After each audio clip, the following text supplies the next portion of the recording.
இன்னைக்கு நைட் நம்ம வீட்டில் என்ன ஸ்பெஷல்னு பார்த்துடலாமா? இந்த பக்கம் சுட சுட இட்லி வந்துட்டுருக்கு, எடுத்துக்கலாம். அப்படியே வாங்க. அதுக்கு சைடிஷ் பார்த்தீங்கன்னா சாம்பார்.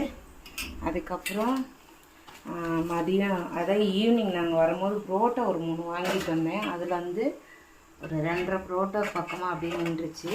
இந்த புரோட்டா இருக்கிறதுக்கு காரணம் இது பட்டு சாப்பிட்டான். ஆமாம், அதோட குருமா இங்கே இருக்குது. அப்புறம் நேற்று நைட்டு சுட்டதில் ஒரு 3 இட்லி மிச்சமாகிடுச்சு. சரி, அதனால் வந்து அதையும் ஒரு இட்லி உப்புமா பண்ணிடலாம், எதுவும் வேஸ்ட் பண்ண வேண்டாம் அப்படின்னு சொல்லிட்டு இட்லி உப்புமா பண்ணிட்டேன்.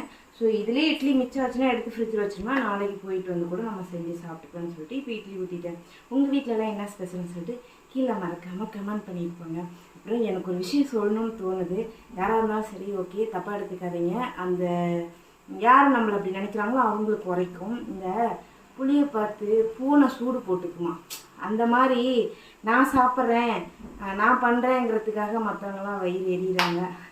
தெரியல, எனக்கு என்ன கேட்டகிரினே தெரியல. ஸோ இருந்தாலும் உங்கள் வீட்டில் என்ன ஸ்பெஷல்னு சொல்லிட்டு நமக்கு சப்போர்ட் பண்ணுற செல்லங்கள் எல்லாருமே கமெண்ட் பண்ணியிருப்பாங்க.